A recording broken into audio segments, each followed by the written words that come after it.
those, and then I sort of just figure it out as it goes. Why do you think that is? I was playing with the settings a little bit ago, and I started doing different things on it, and I realized that, I don't know, that you could do different stuff like that. I'd like to first thank our sponsor, Zevia. You have sponsors too? Official sponsor of the podcast. Actually, no, but I say I do. I figure it's like a free shout out, you know? A free shout out. Yeah. This is going on Instagram. Free shout outs. Let's go. Zevia, official sponsor of the podcast. Thank you. I love it. I had people reach out to me like, whoa, does Liquid Death actually sponsor you? I'm like, no. In my mind. It'd be like, it's one of those things where like, what, if you just like say it, put it out in the universe, it like eventually happens. Like, dude, I need a bubble bath sponsor for Tub Talk. Oh, yeah. So you need just it, like, launch it out there. either soap or something. Something Maybe like you that. just start calling them one of the official sponsors, and eventually it happens. You know I'll what? let you know if it works out for me. I've been saying this or that is the official sponsor of the pod, but in reality, I'm just having fun. All right. Yeah, but I think that they should be the sponsor, though. yeah, I mean, we're there. Zevia, I like them. You know, If that's we- one thing. If That's I'm part of the deal. if I'm on here drinking it or talking about it or doing something with it, it's because I actually like it. Right? So I'd probably only do sponsors with things that I actually like. So I've been doing some more cold calling. Mm-hmm. So it's official. I'm going to cold call him and be like, hey, we should. I know this guy, Joe. Yeah. He's doing this thing. And you're now the sponsor. Congrats. Yeah. You've already got shout outs already. I was thinking about that. If there's any sort of legal ramifications for calling someone an official sponsor when you're not.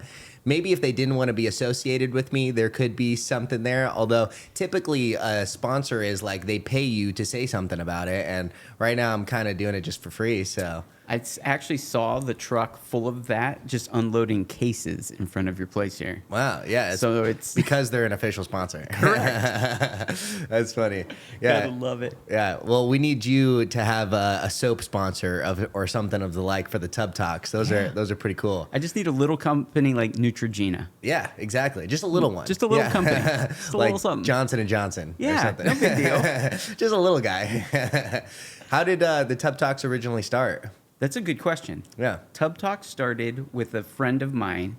His name's Blake Haggett. You were taking a bath together. You're like, we should record this. You saw that? That one got cut years ago. What are you talking about? His wife's going to be pissed when she hears this. Pissed. No, literally, I'm on the phone with this guy, and we had never met in person. Also a retail broker. Okay. He's up in Idaho, though. We were always bouncing content ideas off each other, and I'm like, hey, gotta go. And he's like, what are you doing? And I'm like, I'm going to go take a bath. And he gave me some shit. And he goes, I dare you to post from the bathtub. Oh, nice. And that was 91 episodes ago. Oh, wow. Yeah, How there's crazy. 91 episodes now. Wow, how interesting. Yeah. Nice. Yeah, so literally you did it, and you're like, I did hey. it. I tried it. People like freaked out. And they're like, Yeah. some people hated me for it. Some people loved me for it. But then like people all over the country like going to ICSC and they're like, oh, you're the tub guy. And I'm like, yes, I am. It's definitely unique. It's You're not unique. to other people doing it. It's got Exactly. sort of a roll too, Tub Talk. Kind of rolls off the tongue there. It really does. Yeah. I don't even remember if Blake's the one that named it or not, but we just started throwing the hashtag on it, and next thing you know, it took off. It kind of makes sense. I'm Yeah. doing talks out the tub. So Yeah, and I take the other thing about it, we're both Gary Vee fans. The whole just document, right? yeah. And I'm going to be in the bathtub almost every night anyway, so why not just do a 2-minute clip? Yeah. And I literally edit it while I'm in the tub. Before I even get out of the tub, the thing's posted. Yeah, exactly. You usually have your phone there going through anything anyways. You've got some Exactly. stuff on your mind. Why not? That's a really good point, though, too. He talks about, like, not necessarily trying to create content, but rather just document what you're doing, and that becomes content. 100%. So that's a really good way to do it, for sure. Yeah. You're definitely, like, you have a solid social media presence. You've built something for yourself, you know, probably on a small scale comparatively, but much bigger than the average person. You're probably still in the top 5% or better. You've got like, you know, what is it, 15, 16,000 followers on Instagram, and then a good amount on TikTok too, right? Yeah, I love TikTok. I know. There's just something about it. And I did them differently, if that makes sense. So the Instagram page is more commercial real estate focused, but it's nationwide. So people that are on there watching stuff are nationwide versus my TikTok page is just Arizona focused, Interesting. which made it grow much faster. Oh, wow. Yeah, you'd think Made it the would be TikTok grow faster? Yeah, you'd think it'd be vice versa. Yeah, you would think so. Just TikTok is more like most Yeah. of your feed is people you're not following. Exactly. Yeah. I don't know how it played out the way it did, but I really just wanted to drill down Arizona. on Arizona Yeah. stuff. And I was at the gym the other day, and this guy comes up to me and he's like, "Hey, like I've been really embarrassed to even say this, but 2 years ago I started following you on TikTok, and you were talking about the Legacy Park project before it had opened." And he's like, and then my daughter started playing ball there, and he's like, the first thing I think of every time I go to a game is you, because you were the one that was like putting out the information about what was happening with the park. Wow. And just, I like to give lots of information. Wow. Yeah. Which is a blessing and a curse in our business because Yeah. it's bitten me in the ass. I don't know. You're in the land game. I'm in the retail game. So many projects get really close, and I get really excited and want to tell people about it. Yeah. And so many projects fail at the finish line. Yes. So it's Yeah. like I look like the a-hole sometimes because like, Eddie said that this was going to happen, and then it Yeah. blows up in my face. But Exactly. it's still worth it. It's tough to say too, because sometimes I've been in this situation where guys present really well. Like they show fantastic. If I show them as a buyer I meet them with a seller or something, it's happened in a particular situation, and it's like the meeting goes fantastic. And mostly because the guy is just so full of himself. Like he just really presents really well. But in reality, the guy's broke and can't make the deal happen. So now he gets the deal tied up, and then he's scrambling for X amount of months trying to find funding for it. And so even though on the phone with him, on everything looks really solid, the guy just never had the money from the get-go to get it done. And so it just doesn't happen. Or, in that case, he actually found someone to step in for him. So he assigned the contract. It went through without hesitation. So it worked out there. But it made me think, like, just because it's kind of to your point, it could look like it's really going great, but who knows exactly what's happening behind the scenes. That's the thing of it, Yeah. right? I had a friend who's in the business. You and I have been in the business about the same amount of time, right? Are you 6, 7 years? I started in 2015. Oh, you've got me beat by a little bit. Yeah, so okay. actually September 11th, it's an easy day to remember, 9/11. Is that your starting day? That was my very first day in 2015. So this Oh, wow. will be You do 8 have- years. Yeah, you're 8. I'm 7. Okay, nice. Yeah, well, it's still very similar time. I remember early on, I went to lunch with a friend, and his whole thing was when the guy shows up in the beat up old Ford F-150, that's my guy. Yeah. When the guy shows up in the new Ferrari, there's some hesitation. Yeah. And I'm like, that's an interesting way to put it. Well, so it can go either way. It Like, sure there's can. definitely guys who flash but have the money to do it too. And then there's definitely, like, I met early in my career this lady up in Wickenburg who she drove same thing, like an old beater. It was like some truck that was probably 30 years old. She was dressed not impressive, but not even just not impressive, like looked legit dirty. Like you could, if she was on the street, you'd be like, I'm sorry, I don't have any change right now. Like Isn't that wild? And then she drove me throughout her real estate portfolio. And it was like, she had this 80 unit apartment complex right here with an additional 10 acres next to it. And then just because I think I was young and like ambitious, she wanted to show me everything. And so she showed me this retail building that she owned. The house that she owned had a private air strip on it. So it's maybe I shouldn't, but it has its own landing strip in the area as well. So I mean and probably through a total of $15 million worth of real estate she drove me through, and you would have never guessed. I mean, if you looked at her, like I said, you could mistake her for maybe being homeless. She's got a real estate portfolio worth a ton of money. So You just never know. you never know. Yeah, You want to hear a funny story about just never knowing? yeah. Hit me. I don't know if you remember. So did we truly meet in Toastmasters, or did we meet before Toastmasters? I was thinking about that. I'm pretty sure it was Toastmasters. Okay, I think it was too. Just back in the day. So I went like for probably fairly earlier into my career. I started and then didn't come for a couple of years, and then I came again just for maybe a 9-month stint, and then pulled out again. But Okay. yeah, I was trying to figure think that whole thing out. Toastmasters is when we first met. Yeah. So I don't know if you've heard this story or not, because I told it once in Toastmasters. Okay. I worked at the Ritz-Carlton for a lot of years. I was the doorman. Okay. And there were these girls that were running around the lobby of the Ritz-Carlton Phoenix, no shoes on, just like having a time of their life. Mm-hmm. It's a pretty proper place. It was a pretty proper place. It's the Ritz. Mm-hmm.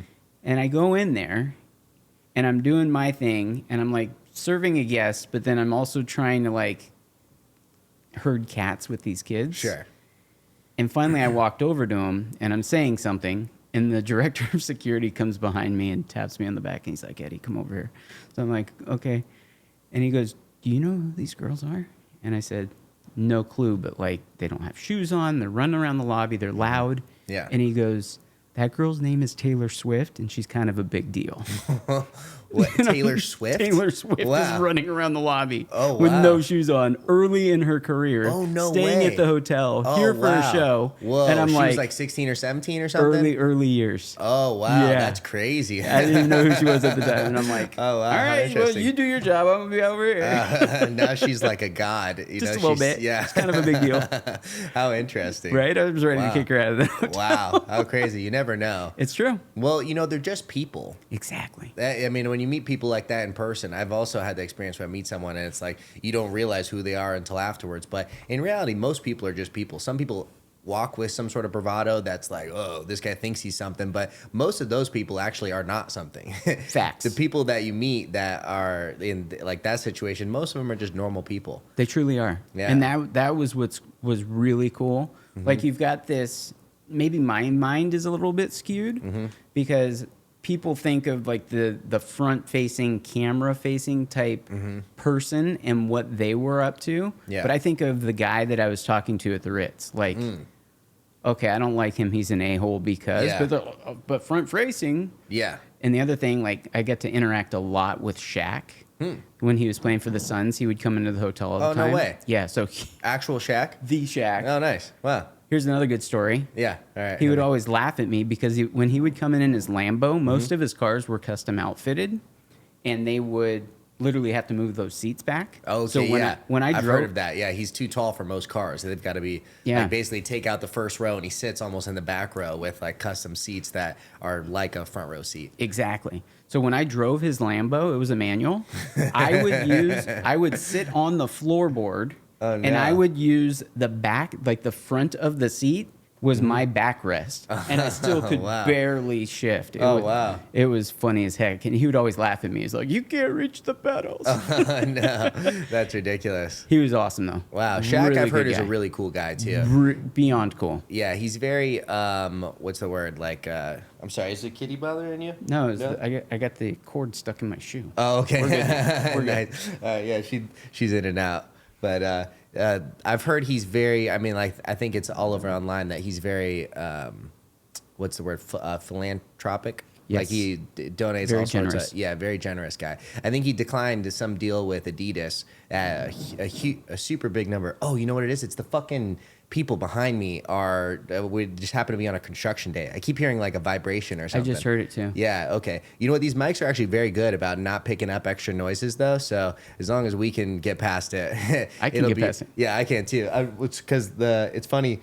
One time I was recording a podcast up here with my girlfriend, and like Gigi was over here playing with something, and just bells were going off over and over. I'm like, babe, we got to move her. Like, this is great. She's like, she's fine.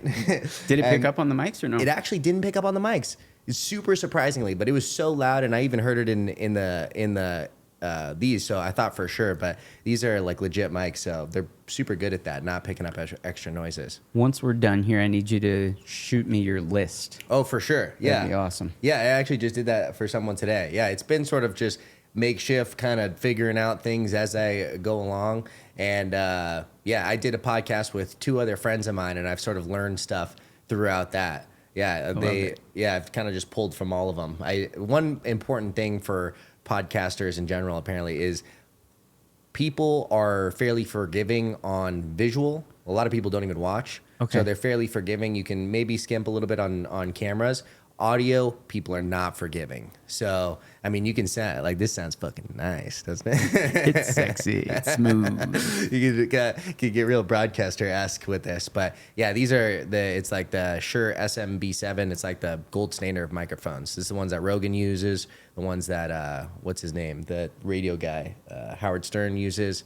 Yeah. You went all out. Yeah, for the microphones, for sure. I actually went middle of the road. I didn't go, some people will just go even lighter, like 720p, just to get cheaper on cameras. I went sort of middle of the road on cameras. Okay.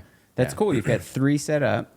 And are they all running to one source, or tell me what you've got going on? So actually, so when you finish it, there's 3 separate visual recordings and 1 separate audio recording. And so I've got a guy that I send everything to, and then he does the camera switches, gets the audio in line with all the video, and then so it comes out back as one file.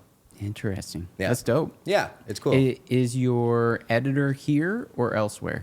So there's 2 guys actually that do it. Like one guy does most of the shorts, and I think he's more of like the front facing of the company. And then the other person is in Tucson. I actually haven't met him in person, but he does just the straight podcast editing from switching cameras and all of that. That's awesome. Yeah. Isn't it an interesting world? I was with my financial advisor the other day.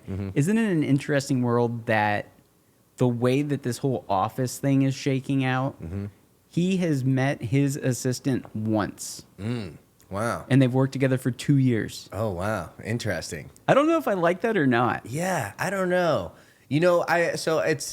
There's like good and bad to both of it. I think in-person meeting with people is always superior. I mean, you were in real estate throughout the pandemic. Did you ever have meetings where like masks in the meeting people for the first time?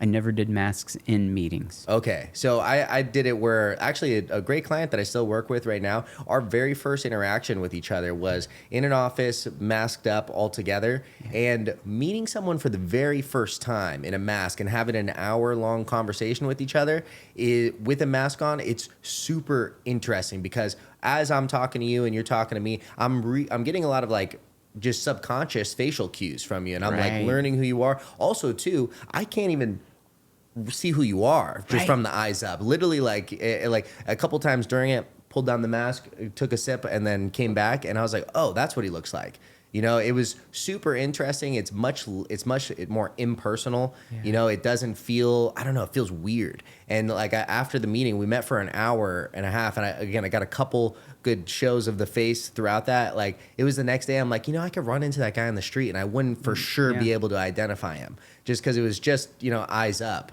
And so super interesting way so I think meeting in person is always best, but one thing that this does do is like if you've got family in a far distance, you can get together that way. Like I got connected with this other guy who has a podcast in Los Angeles, and he's a jiu-jitsu guy, was saying like, hey, because I'm doing this jiu-jitsu competition thing as well. He was like, hey, I'd love to have you on before the competition. You could promote the event, all this. I'm like, I'd love to. Where are you at? He's like, oh, I'm in LA. I'm like, well, I'm in LA sometimes. I'll be there next time. He's like, don't worry about it. We'll do it over Zoom. I'll send you a link. And so we were able to do it. He's X number of miles away. And so it would have been like the option there is either it doesn't happen or it happens that way. And so in that way, it's really helpful. But I mean, there's nothing that's better than just being in person with someone, actually talking, a handshake.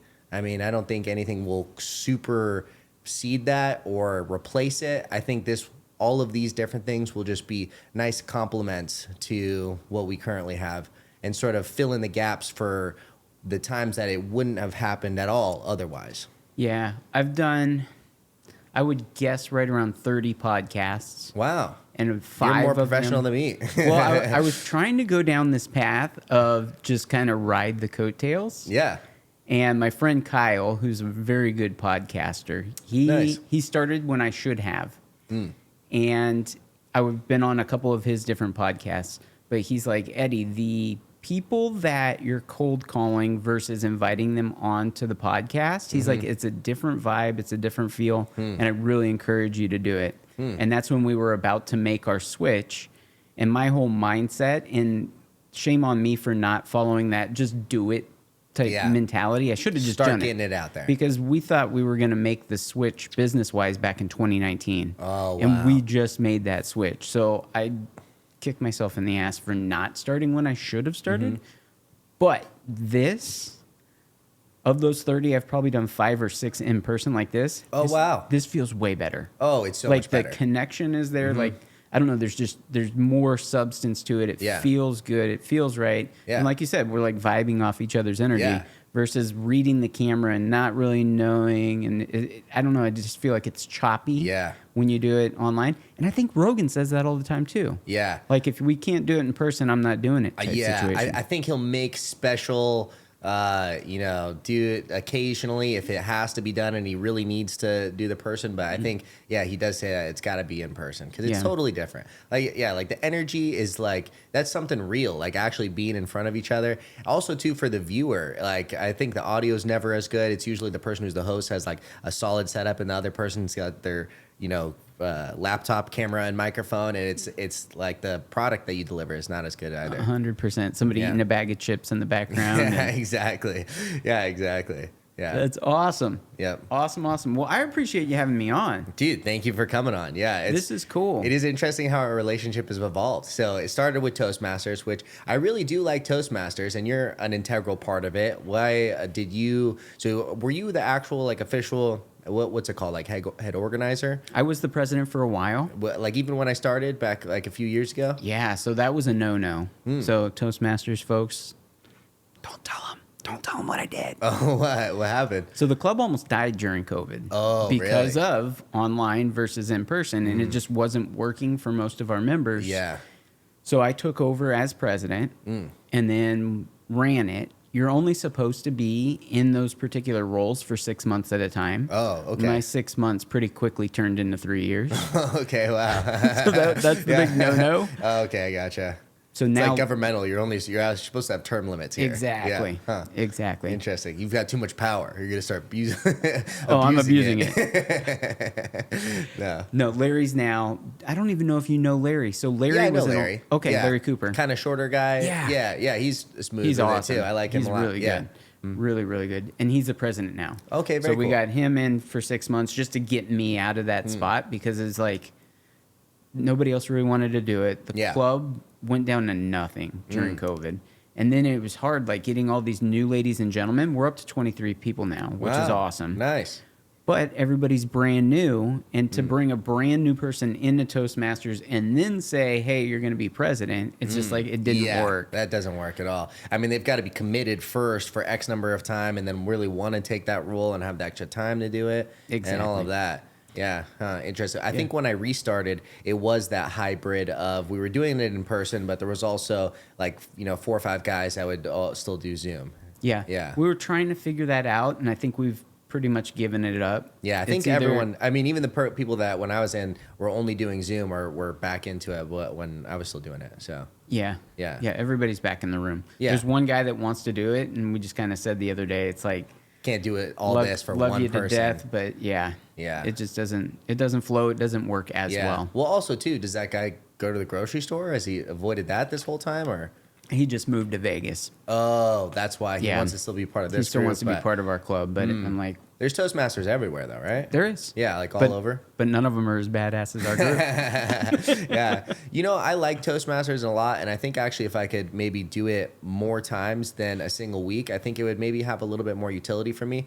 One thing that I feel like it's not extremely conducive for the way that I learn is that like part of what I'm trying to get over or get better at is just speaking in front of a group of people. Like that's one of my main hurdles, not necessarily polishing my words, although that's obviously a big part of it. That's one of the primary things. For me, it was really just getting in front of a group of people and getting really comfortable talking about whatever in front of them. And the bell and everything, it's like it makes me hyper-focused on what I've got going on. And I always learn best when I'm just free to make mistakes a little bit more. Okay. And so I just feel like it's not optimal for my way of learning. So I think even one time when I was Toastmaster, I had the topic of incremental daily progress. And in a lot of my life, I've made incremental daily progress becoming better and better at different things, whether that's commercial real estate, talking on the phones, it's jujitsu. I'm able to take daily reps of where I'm just pumping it out, and I get better. I make a lot of mistakes, and I eventually get better.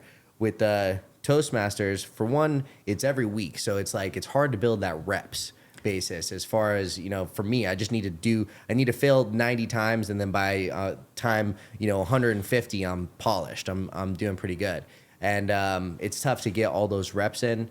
And then that's kind of my whole I guess main problem with it. It's not really a problem, I just feel like it's not the most conducive to me. No, everybody's different, right? Yeah. And that's what's interesting about it. So our particular, did you ever visit any other clubs? We just had 2 or 3 different locations, but only your club. Okay. Yeah, and I was actually thinking about doing that Dude, because I you was have to like, jump around. maybe that was the move. Because if Even I now. really want to do it, because I think yours is Thursdays. Is that Thursday what it- mornings, yeah. Thursday mornings. I knew there was another one on Tuesdays. I was gonna like secretly be part of both, and so I could get more repetitions in there. But That's smart. A lot of people do that. yeah, okay, maybe that's the move. Maybe it was just my own personal, like not taking the initiative enough to get out there. But But if it doesn't work for you, it doesn't work for you. You know what I mean? Like, Mm-hmm. I totally get what you're talking about as far as reps, because Yeah. some of those clubs too are so big that you don't get a ton of FaceTime in. yeah, you don't Like, even get a chance to talk or even our get club picked on. Yeah, even our club at 23 people, Mm-hmm. I think the ideal size that we figured out was 16 people. That way everybody gets talk time during the meeting. Yeah. And you can get up there and really get uncomfortable with it. Yeah, because that's another part of it too. So I'd be going every week, and sometimes you don't even get picked on for topic master or questions for the day, and then you just don't get any reps that week. Yeah. And so that makes it more tough. But I think the Toastmasters thing in general is a pretty cool thing. I do too. Yeah, people becoming better speakers. And that's kind of like one of my main goals with the podcast is just it's a super fun way to just work on your communication skills, become a better orator, and all of that. That's awesome. Yeah. Wait, so what episode is this? So that's a good question, actually. I think you and I will be episode 9. No way. Yeah, you'll be episode You've 9. already got this down with 9? Yeah, exactly. This is yeah. awesome. I think right now I've got 8 recorded and 4 are released. So I'll release number 5 tomorrow. Part of it, there's a little delay just with the editing and stuff, and they've got other stuff going on as well. So you got to give them time to do all that, and then it just takes time for all of it as well. So, That's so yeah, I think you and I will cool. be number 9. I love it. Yeah. I absolutely love it. Yeah, I'll have to come on when. So you said your new office now has a podcast room. Yeah, so it's set up. It's about the same size as this room, to be Okay. honest with you. Nice. But it's not set up yet.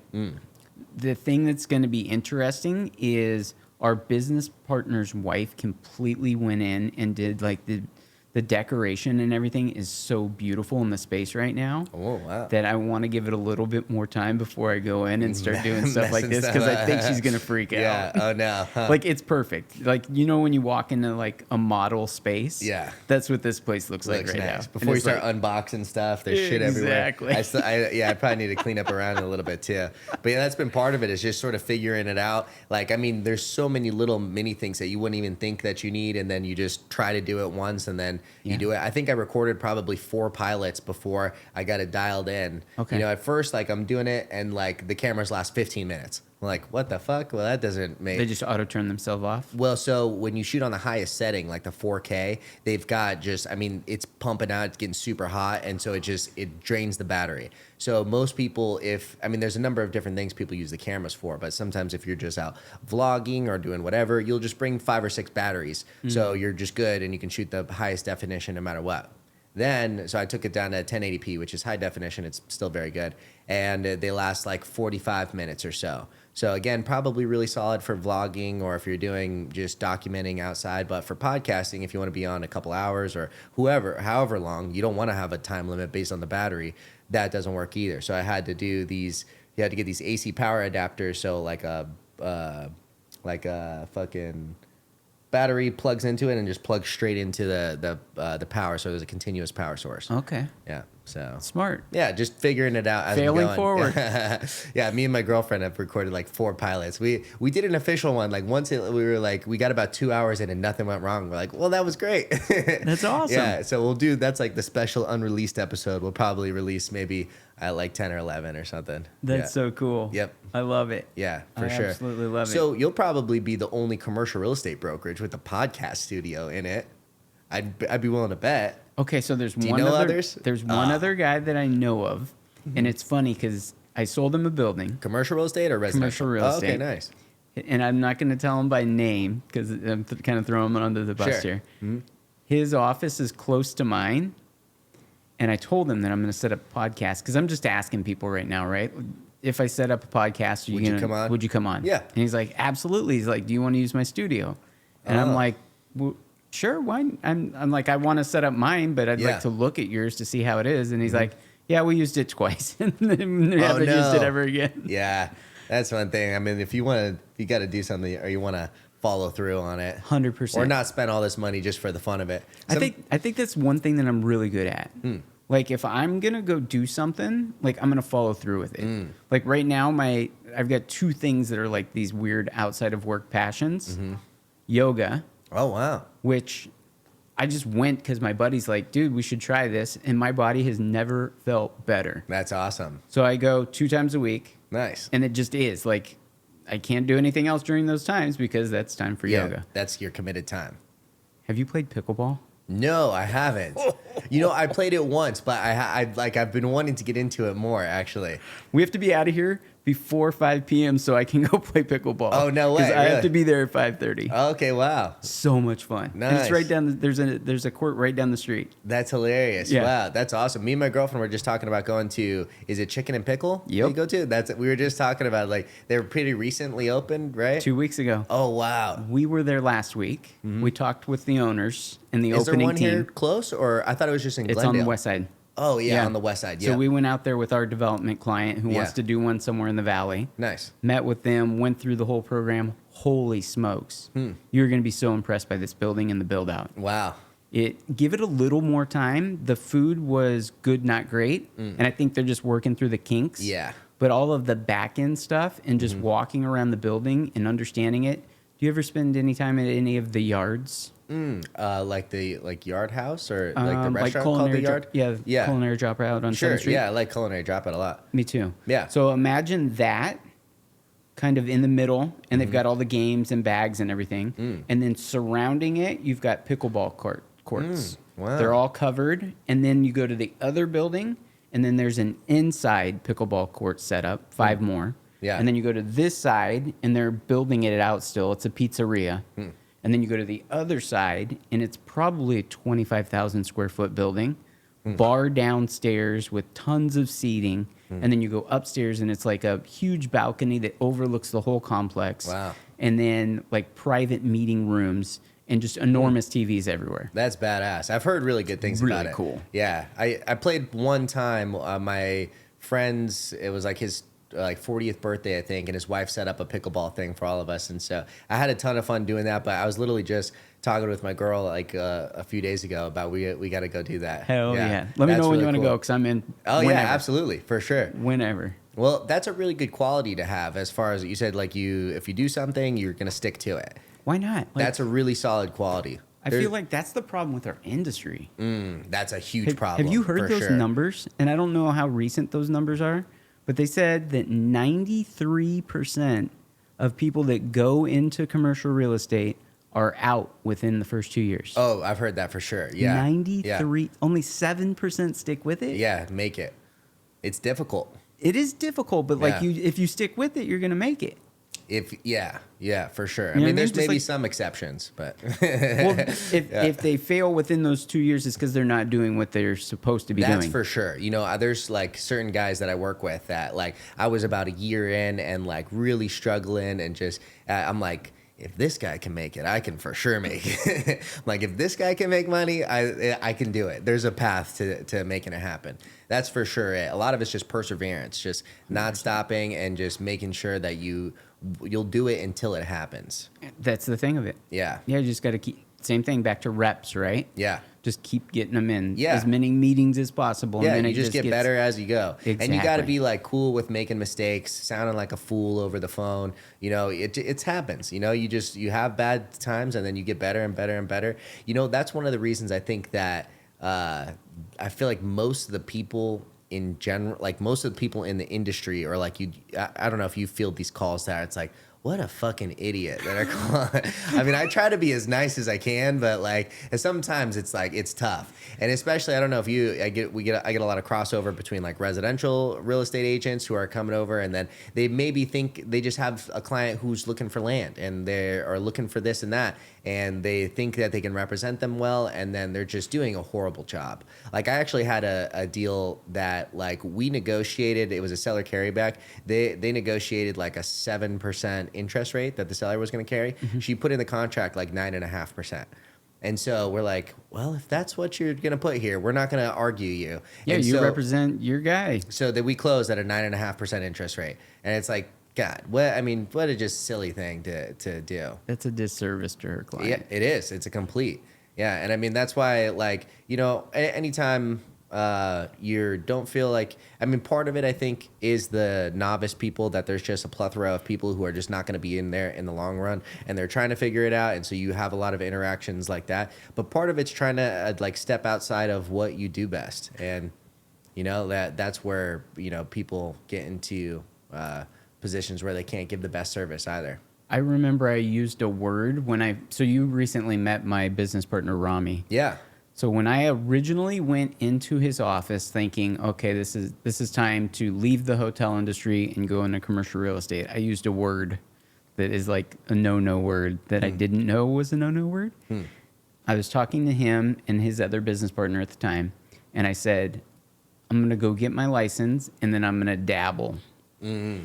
Yeah. And they both looked at me and they said, there's no dabbling. Yeah, exactly. There's no dabbling. If you want to go sit in a house and show houses, you can do that. Yeah. Or if you want to sell buildings, you can join us, but you are not going to do both. Yeah, exactly. And that really cemented in my head, like, okay. And I'm like, I did ask some questions, and he was like, if you're going to sell residential houses, why would you sell that if you know that your goal is you want to go into commercial? Yeah. And I thought that there was some application that I would learn going through that process versus this. And it's just two different balls of wax. Totally different. Going and playing baseball to practice to go to the NFL. It's different. Two different realms. It really is. And I didn't understand it at that point. But now it's like, holy smokes. Nor would I ever even try to do a residential deal. Yeah, exactly. Yeah, I'm not representing someone to buy a house or anything. No. Yeah. I think, you just got to stick to, part of it's like you can't dabble really in anything. If you want to become good at something, you've got to commit yourself to doing it. There's no like making money on the side doing it. And there's like actually what a lot of people say in what is it called? Bing, bing. I'd be hitting some bings on there. For the Toastmasters, you bing anytime you say R. I heard two of them, but I didn't ding you. I know. You hear that often. It's like, I'm going to start selling houses, and then once I do it, I'll transition into commercial real estate. That's just not how it works. You got to pick a field and go for it. Absolutely. Yeah. And I do think commercial is a little bit harder, just based on what my residential friends tell me. It's just harder to get in and get traction. Yeah. But I think once you're up and going, I'll tell a terrible story. I was with my business partner, and he said, hey, what's going on with this? And I'm like, the broker won't call me back. And he said, how long or how many times have you called him? And I said, 12. Wow. Guy wouldn't call me back. Wow. I'm brand new into the business. Yeah. He calls him cell phone to cell phone, and I was calling to his landline, not to his cell phone, from my landline. Business partner calls him, cell phone to cell phone, and says, hey, so-and-so. And he goes, yeah. And then to have a little quick. And he goes, have you heard from Eddie? And he goes, yeah, he's called me 12 times now. And I'm standing there, and they're on speakerphone. Yeah. And he's like, dude, what the hell? He's like, he's trying to find out some information. He's got a tenant for your space. Yeah. And he's like, yeah, I'm just putting him through the paces. He's the new guy, right? And I'm like, what the F? What the hell? That's crazy. But that kind of changed my mindset, knowing that, okay, these guys are also kind of like putting me through the paces.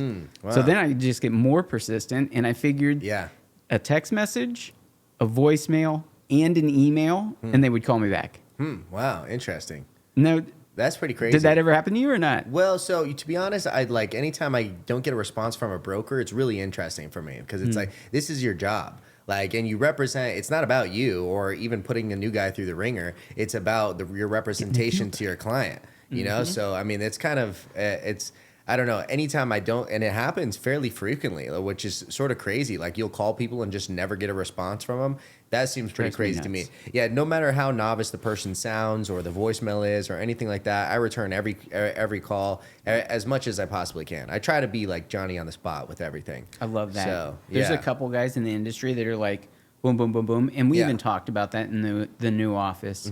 It's like, I don't want anyone to ever say that we're those guys that don't return calls. Yeah, like, exactly. It needs to be done at least 24 hours. Like 24 hours is like the maximum that you should return. Exactly. For sure. But yeah, I mean, don't get me wrong. I'm not always perfect as far as Johnny on the spot, but like if I'm not doing anything and it's 9 p.m. on a Saturday, I get an email, I'll respond to it. Absolutely. Because like and then also especially I've had the situation where like this guy called me at, I want to say like 5:30 in the morning one day, and it was just a random number. And so I pick it up, I talk to him, we have like a 30-minute conversation. He ends up being like one of the best clients I've worked for. And like, yeah, I mean, I'm just trying to be, I think I literally just woke up. I was up barely, like just walking around, trying to like maybe make my morning coffee. I get a call. I'm like, all right, I answer it. And then it's always, the conversation goes so much better too when you answer and you just go versus like the call back.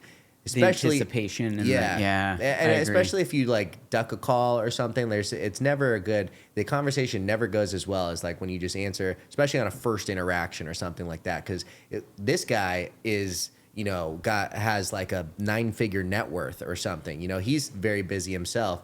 And so the fact that I answered at that time in the morning, it was, even though we didn't talk about that, I'm sure that was something that he maybe respected or, you know, took positively. By chance, was he an East Coast guy, or he was just an Arizona guy that was up early? No, he was in Texas, or he was a Texas guy who was driving the local market. He like is a truck stop developer and was just far out west. Saw one of my signs, was calling on one of my signs, and that was our first conversation. Yeah, I think that's cool, and I think if I put myself in ownership shoes. I think it's really cool that you would pick up the phone at 5:30. Yeah. Like that shows that you're at a different level as well. A, you're up. And B, the likelihood that you're just going to pick up a call. Yeah. It's like, yeah. Mad respect for that. Yeah, exactly. Especially if he's maybe, and a lot of these guys, this is what they do. They'll drive local markets trying to see which people they want to work for. You know, try to get in contact with a lot of people and see which brokers they have most synergy with or can build rapport with quickly and think that they're going to be useful tools for them. And so, you know, a lot of it's the first conversation. A lot of it's like the initial, you know, interface of how we talk to each other. That's awesome. Yeah. I love it. Yeah. So do you have goals in real estate path? So you've progressed through the ranks. You're a designated broker now. So was that like sort of the goal initially in commercial real estate? And yeah, as soon as I could get that broker's license, that's what I wanted to do. Wow. Huh. It was kind of, and it's funny because I was mentored before being at the Ritz. One of the things that I noticed is breakfast, lunch, and dinner. A lot of the people that we're doing business with now, those were the guys that were showing up at the Ritz for those meetings. So I had a lot of contacts going into it, which definitely helped. And just kind of going down that path, I had a little bit of mentorship before I started with Rami, and that's what one of the guys told me. And he goes, when you go in and you interview with any of these brokerages and they ask you what your goals are, one of those should be getting your broker's license. Interesting. And I was like, huh. And then it kind of got pushed to the back of my mind. And then I was coming up on it because you have to wait 3 years before you can get it. And it was 1 year past that. I was 4 years into it when I went back to school to grab the broker's license. Oh, wow. And it's like, yeah, like that's kind of the next step. Yeah.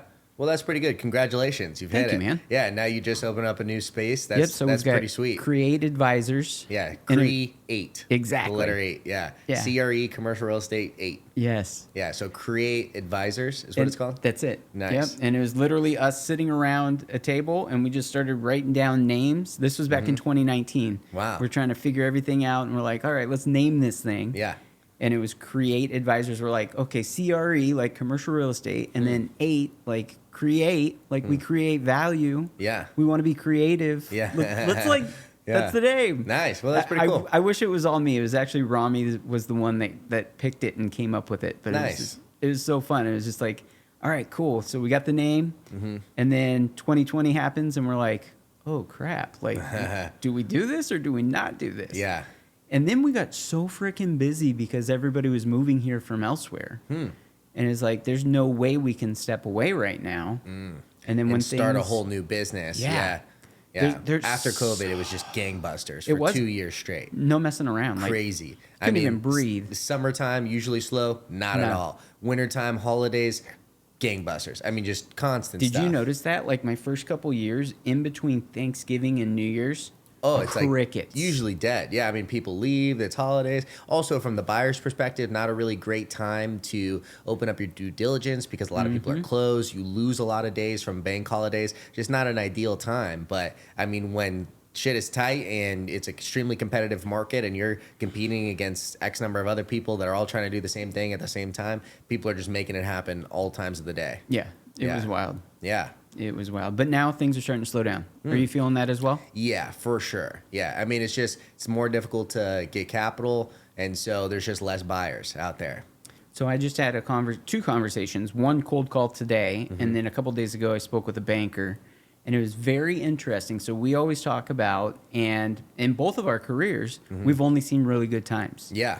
But we always We talk. technically experienced a recession with COVID. That was a technical recession. We had 2 negative quarters of GDP. And so they say that was a recession, although in real estate, there was nothing that slowed down. I mean, maybe a small pause right at the beginning. I don't know if you experienced this, but I had people that like extended deals a little bit or, asked for a little bit more time. Nothing really dropped on my side. And then after, a few months into it, like it was just off to the races. I had 3 weeks where I literally took my office and put it in my spare bedroom. And that was like, okay, I'm having a lot of conversations, but nothing was happening. And then after that 3-week period, I don't know what it was, but everything shook loose and deals moved slower, but deals were definitely happening. Yeah. It was for that small little period. Yeah, just 3 weeks. Yeah, right? And it's just like, all right, what are we doing? And I'm listening to all my friends.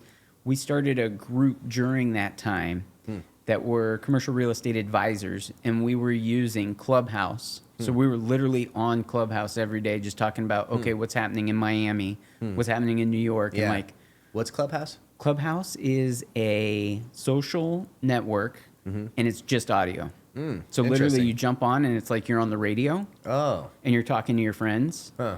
And then like It's just just a different group of people, people, get kind of? moderators. Yeah, that was a total Oh. flash in the pan too Interesting. during like 2020 to 2022, I would say. Yeah. People were on that thing all day. Oh, really? I've never long. even heard of it. Oh man, it was pretty cool. Huh. Is it still a thing now? I don't think it's as much of a thing, but it was. Yes. I met some really good people because of it. Oh, wow. Interesting. Yeah, but Yeah. just different markets. Huh. And we would jump in and you like title whatever you want the room to be.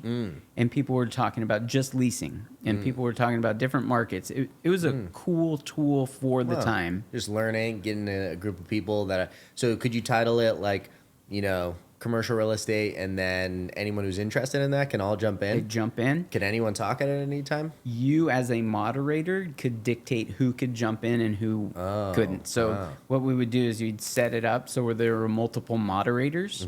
And like say you're speaking at to a particular topic, and then people can raise their hand if they want to jump in and talk okay. about it. So And you'll then call on people, basically. You call on people, Huh. and then if they're saying stuff that they shouldn't, that's inappropriate or whatever, you just kick them out of the room. Okay. But some of those there's rooms- probably plenty of that too. Oh, yeah, Yeah, it's- some trolls coming in. Always. Saying some crazy stuff. Luckily, in the commercial real estate rooms, it wasn't too bad. Maybe a though. little less. Huh. Yeah, because our rooms would be relatively small. There'd be Yeah. 50 to 100 people in there, but some of them would get thousands and thousands of people. Oh, interesting. Wow. Well, that's cool. I mean, that's another thing, a great example of why technology has been like, even though it's not in person, that's something that just wouldn't have existed otherwise. Yeah. I found a kitty. Okay. Hi, baby. Hey, you crazy cat. What are you doing? I Love fed her. it. Sometimes she'll just go to sleep, but Gigi, come here. she'll make her guest appearances. I love it. Yeah. Yep. Good times. Yeah. Really good times. But where I was going with that, my mind went blank for a second there. Where I was Yeah. going with that, relationships. And what this banker told me a few Oh, yeah. days ago was, Eddie, we're still lending, but we're not lending to someone that we don't have a relationship with. So yeah. if we've already done deals with this person, we're comfortable with their situation, we Yeah. know them well, we'll do it, but we're not starting new relationships at this point. Okay. Which that comes full circle because we're always taught that this is a relationship business. Yeah. And now it's like, well, shit, we can't get money because we don't have these relationships. Yeah, exactly. that- Which in the banking world means like, do you bank with us? Do you have your money? Credibility. Yeah, Exactly. exactly. Do you really have the ability to perform? They're just much more hesitant on, the whole market in general. That's what she said. She's like, That's we are what she being said. very selective. That is what she said. Yeah. But I had that same Yeah. conversation with another gentleman today that owns a bunch of buildings in my area of focus. He's like, yeah, like I'll buy stuff, but I don't know if I can get the money. He's like, my banker said the same thing. So you just have to have the cash to do deals right now. So it's that, and then also too, even people with the cash are just much more hesitant, much more picky about what's going on. There's sort of just a big unsurety of the future of the market right now. Yeah. What's your thoughts on the future of the market? Are we going to get back to gangbusters? Are we headed for a crash? Or are we going to be somewhere in the middle for a long time? So With your crystal ball, please tell us the future. let me tell you how foggy my crystal ball is. When I entered the business, I remember looking at lease deals and trying to understand the underwriting and just how things played out, right? So I was looking at these deals, and I remember seeing, okay, in my neighborhood, you could get something for, and this is 7 years ago, you could get something for $12 a square foot, and the triple nets are going to be $3. And then I started watching it, and then, okay, now you can get something for $20 a square foot, and triple nets are $5.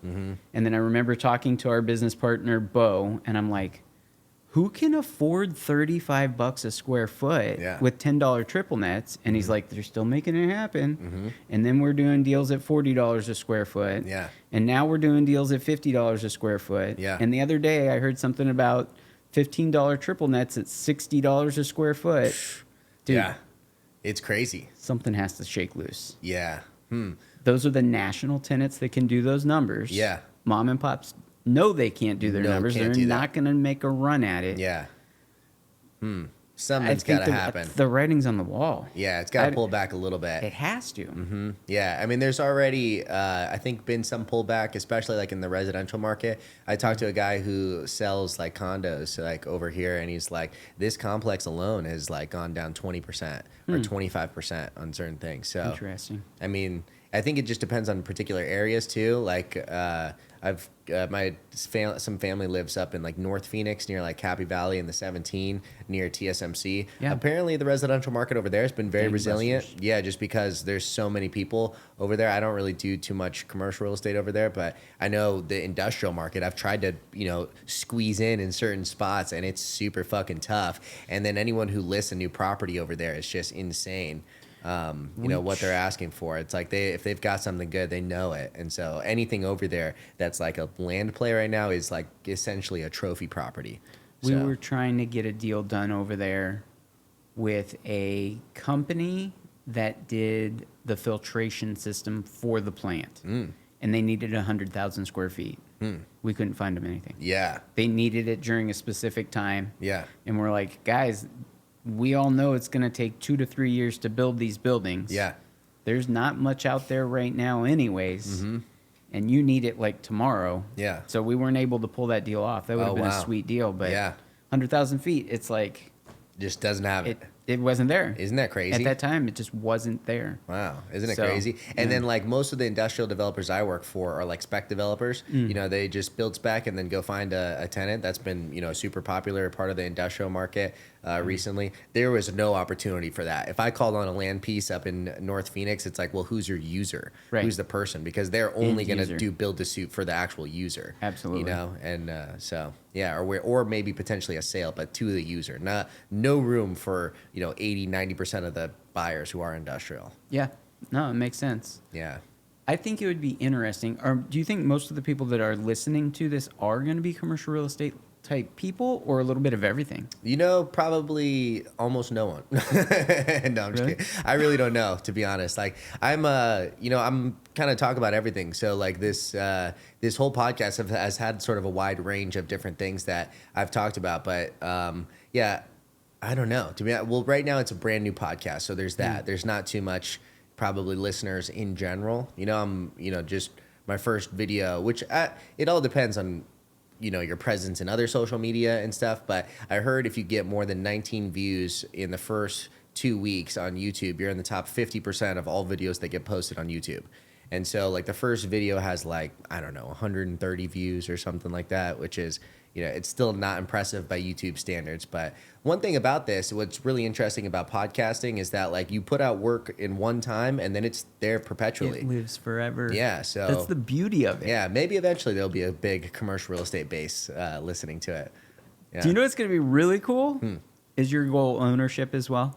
Yes. In real estate? Yeah. Absolutely. Yep. So when we own like $1 billion portfolios. Yes, sir. And then we pull up this YouTube video. Yeah, exactly. Absolutely. Let's go, man. Right? We'll have to clip that to, so what did I say? This is going to be like episode 8 or episode 9. On episode 950 or something, or 900, we'll come back here and stitch these 2 episodes together. That'd be so That'll cool. be sick. Yeah, that'll be it. awesome. You know, that's interesting because like when you said like what you were doing interviews and someone, a mentor of yours said one of your goals should be become a designated broker.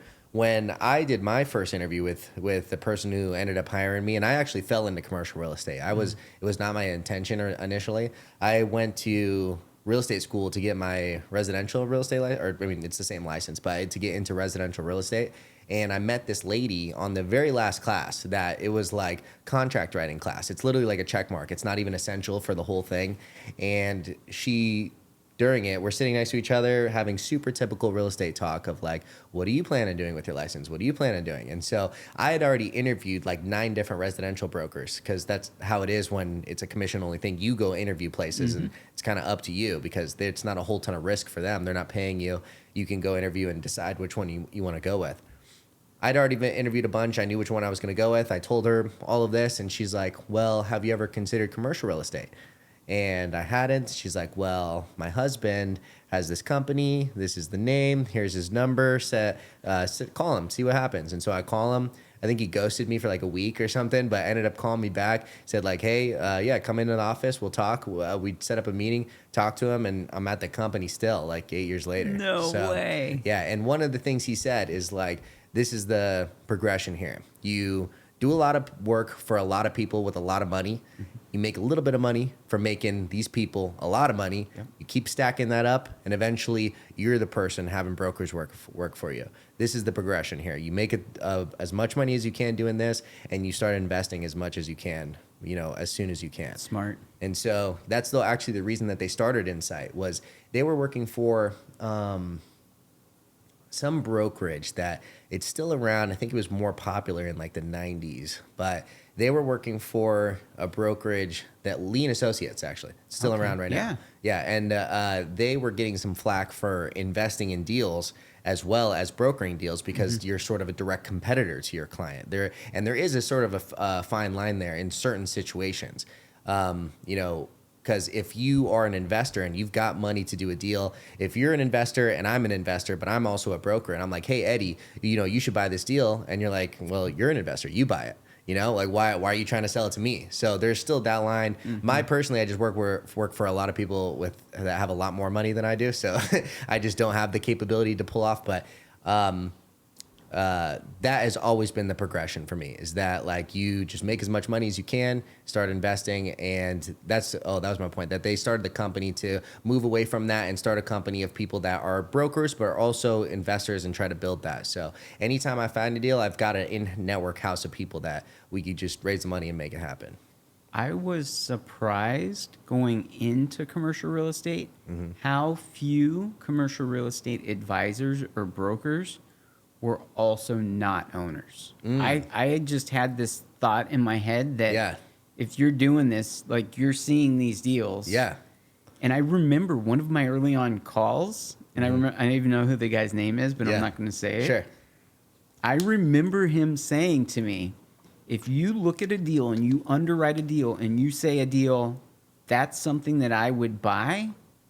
He goes, those are the deals I want to see. And I just remember thinking in my head, why would I give it to you if it's something that I want? I'm like, that makes no sense. I'm going to buy it. Exactly. Like, he was super into like value add, and he's done some really cool stuff around the value. But it's like, I get it. Like, Yeah. those are the type of deals that I would also buy. You know what it is like there's like levels, there's a spectrum in most like human assets, but there's a spectrum of entrepreneurialism and risk, I guess, comfortable with risk, risk comfort, whatever the correct word is. And the commission only salary, a commission only lifestyle takes a higher level of like, you know, risk acceptance. You got to be comfortable on January 1st. There's $0 guaranteed for you at the end of the year. I mean, that's a difficult thing to do. But what's interesting is people make it past the first difficulty part, make it through the first couple of years, end up, you know, getting rolling and able to do it, and then just get comfortable in that mindset of just like, I'll broker deals. And I know guys that will broker the shit out of a deal, will try to sell it to you, but will not invest in anything. And so it takes more risk, it takes more sort of gall to be able to say, not only like, yeah, I believe in this deal, but I'm going to put my money where my mouth is and actually go for it too. So I think that's the exciting thing about our business. Yeah. I was talking to a friend who's a salaried person, and I'm like, so you know exactly what you're going to make 2 weeks from today. Yeah. And then the next 2 weeks, you're going to get exactly the same. Yeah. And then 2 weeks after that, Yeah. I'm like, that is so not fun. Yeah. It's like, Yeah. It makes it easier to budget. It's more comfortable, you know. It's keep it. But it's I mean, like I feel like I'm like not like bipolar, but I think as with most people have highs and lows in life. Certain times I'm feeling super excited, certain times I'm not feeling great, and it's kind of interesting to tie my income to that. Sometimes I'm murdering it, and sometimes, you know, you don't close a deal for a month or more. Yeah. You know, that's just how it goes. That stuff happens. Yeah, I think it's awesome, though. Yeah, I think it's awesome, too. Like, I mean, I wouldn't trade it for anything, for sure. I could never go back to working for someone or, you know, putting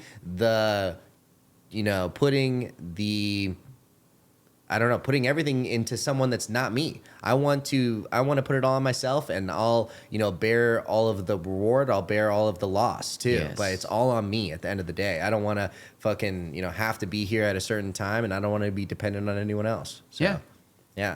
It's I like the best. it. Yeah, but then so investing in a deal is another thing. You make all this money, you made this big check on commission. Now are you willing to fucking let it roll in this deal, or you find something good? I mean, one thing that's excellent about our job is that because we work in it, we're in the trenches, we often know more than a lot of the buyers and sellers that we work for, because this is all we do. We're looking at this and that, and so we have a deep understanding of what's going on. The buyer may have a job and something else. Maybe he's doing different things. He's not in the trenches every day making calls, seeing this deal's under contract. This just happened over here. This was the backstory behind this deal that influenced the price in this way. You know, they don't understand all of those intricacies, and we do. So we have the ability to recognize a really good deal. And that's one of the great benefits of it, is that like once you do have a little bit of money, you can really take advantage of a sick deal. That's where the cold calls, and that's where the talking to the neighbors and all of that comes into play. It's like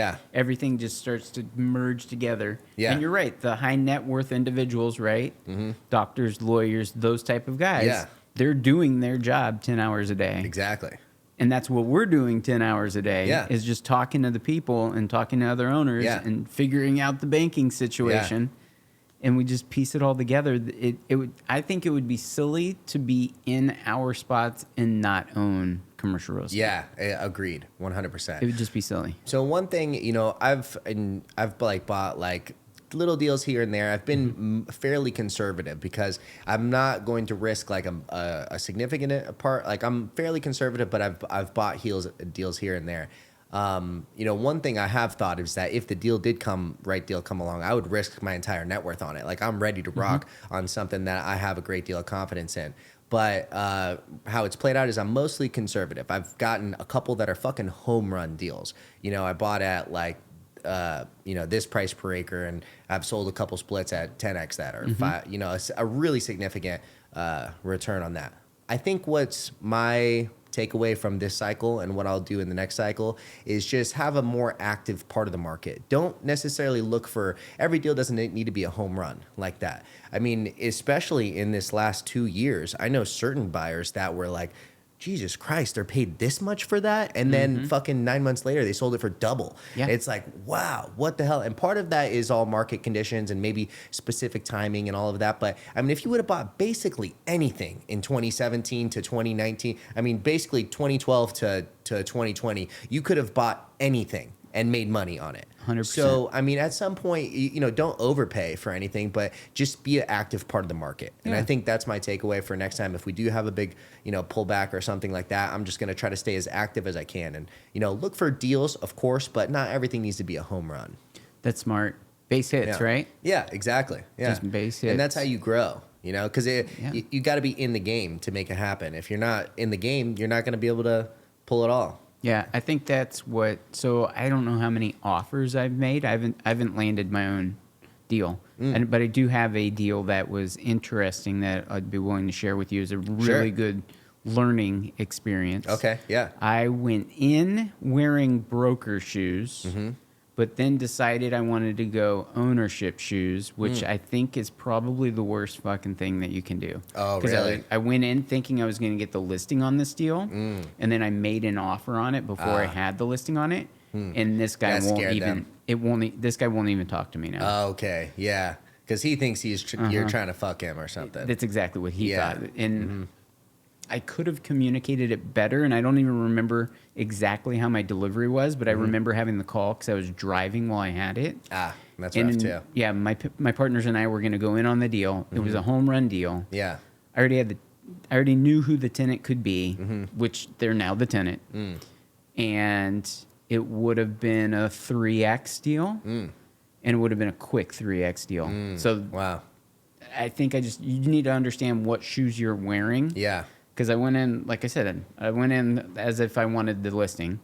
Then I write my own offer, and the guy's like, "You don't really care about me, and you're not Yeah. representing me." So Yeah, and that's- it's like, fuck, I didn't even put myself in his shoes. Yeah. Well, that's rough. And so part of it's like sometimes, like the deal that ones that I've had the home runs, it's because they called me and said, like, hey, we need money. This is what we need it right now. Like, this is what I would like to take. And if you're willing to give them what they'd like to take, that's great. Go. Yeah. I mean, that's everyone's, as you know, in theory, happy. But the thing is like, could you say, like, hey, listen, you could probably get more than that. I'll sell it to you for this. And, you know, forego potentially what they want right now for a potential of, you know, maybe making more. And that's the thing though. Like maybe you Time. can't make more. Yeah. Is it time? It's like all things considered, you got to just see what's best for everyone.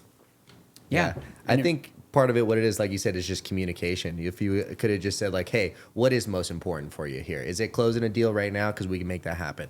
Is it getting the highest and best? And maybe it's going to take time, and maybe it doesn't happen in the way that we're thinking right now, but this is a potential. We could go for it. You know, maybe just having that communication off bat would have helped that situation. 100%. We're in the middle of one of those deals right now that the only important factor was the number. It was price. Yeah.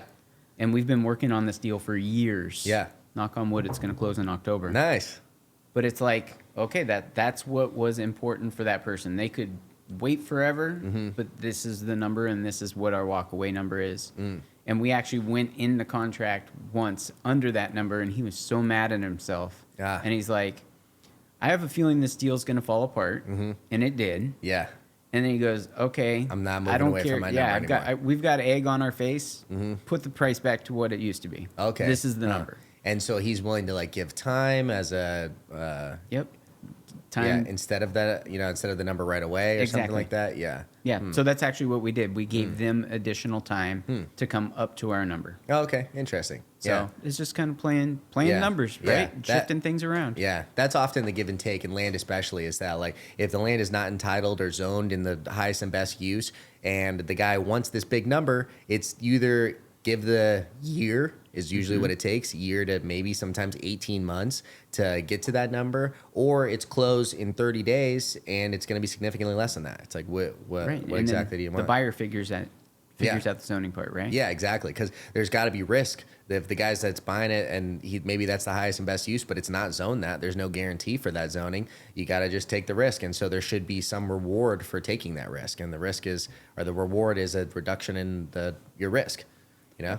I remember making a post online in my early years before I didn't know enough to be making that type of post. Okay, yeah. And a developer here in town, I remember he wrote in the comment sections, clearly you haven't been through the rezoning process. No, really? And I'm like, oh, man. Oh, fuck. What did you say? Something like... Something about it not being a big deal or something along those lines. Yeah. And like, You haven't you been know here. what? Yeah. You have not done this before. Yeah. You have not dealt with Yeah. the ins, outs, and in-betweens. Yeah, that's one thing about real estate. It is so multifaceted. There is so many different things to learn, and there's so many different levels of knowledge too. Because I consider myself an expert. I've been doing it for quite a while. I've done so many deals where like so many new nuanced things happen in here, and you learn so much in every deal.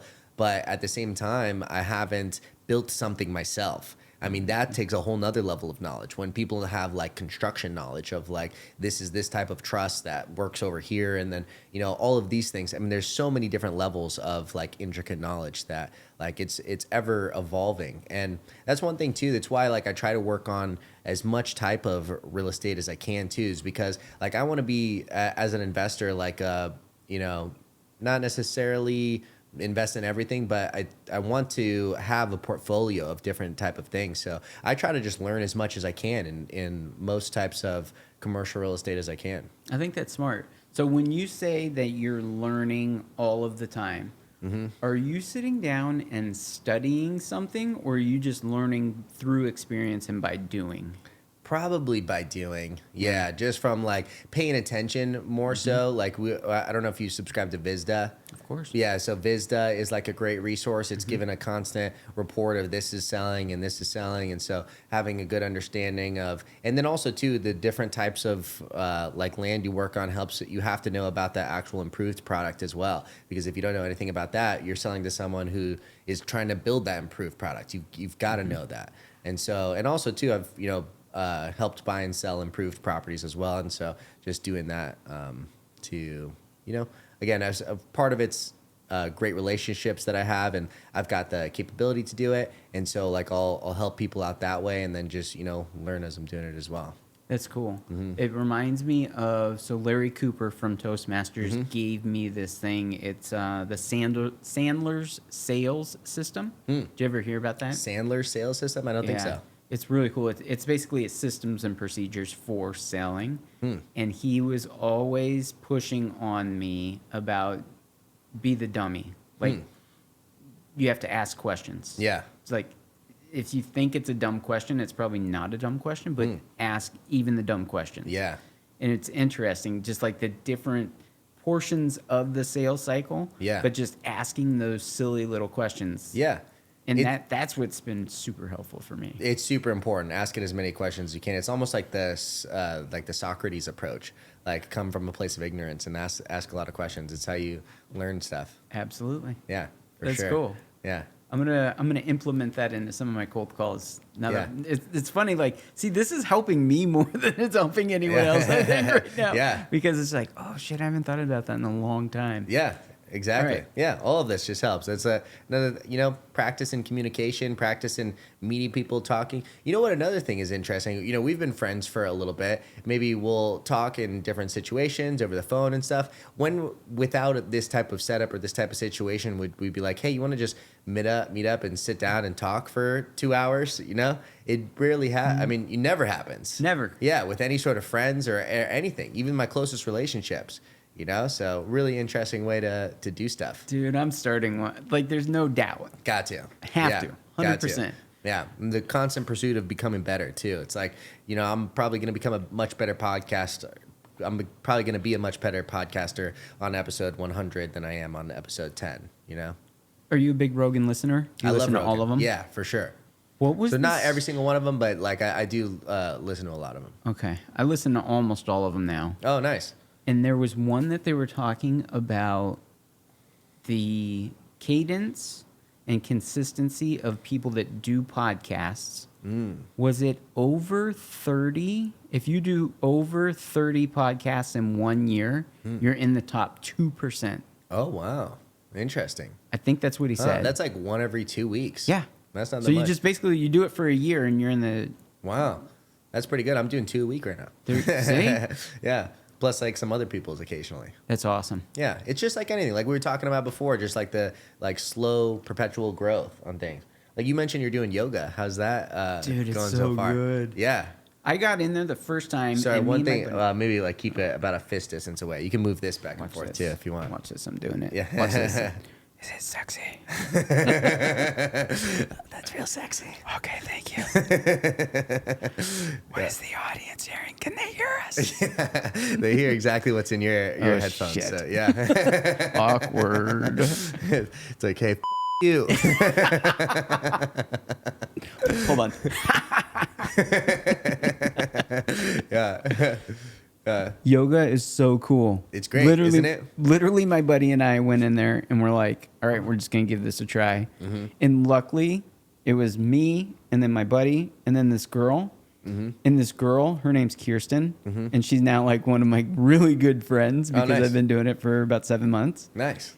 And literally, we walked in there and we're like, we didn't even have yoga mats. We were wearing our fucking sneakers. Oh, wow. And she came over and she's like, you guys have to take those shoes off. And we're like, okay, we take our shoes off and throw them to the side and Nice. grab the company yoga mats. Oh, nice. And we're just literally like looking around as people are doing flow. Yeah. And we're like, I have no clue what we're doing. It was heat. Wow. It was hot I too. was So gonna we're say, just dripping in wow. sweat and we're just Nice. standing there like trying to figure it out. Wow. And afterwards, and she's like, you guys like don't do this very often, do you? We're like, no, it's our first day. Oh, and nice. she's like, I'll help you and teach you and coach you. And like, I'm like, all right, cool. She's like, just stay in this little area. And it's like, we're now the yoga gang at Lifetime Fitness, which is cool. That's where you do it at Lifetime? Lifetime, yeah. And it's hot yoga over there Hot too? yoga, Wow, yep. very cool. Yeah. Yeah. So it's flow. Yeah. And we're in there every Wednesday. So it's Monday, Wednesdays, and Fridays. I'm in there every Wednesdays at 100%.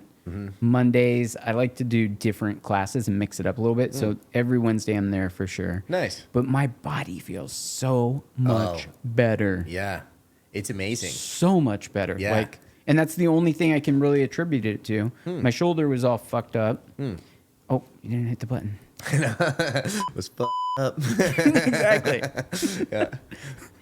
I need one of those boards as It's well. pretty fun, honestly, when you do it. Although I probably said fuck like 30 other times before that. So, Hit that one right there. yeah. No, it just feels good. Like Yeah. you get in there and you feel like death. Yeah. And you just go through these motions, and eventually, like I've got it. I can't say I have it perfected by any means, but Oh, I no. just it feels good. Like that's Yeah. the only thing I could say. It feels like death when you're in there, and like the moment you step out, it's just like, wow, Yeah. holy smokes. It's one of those things where you're never a true expert.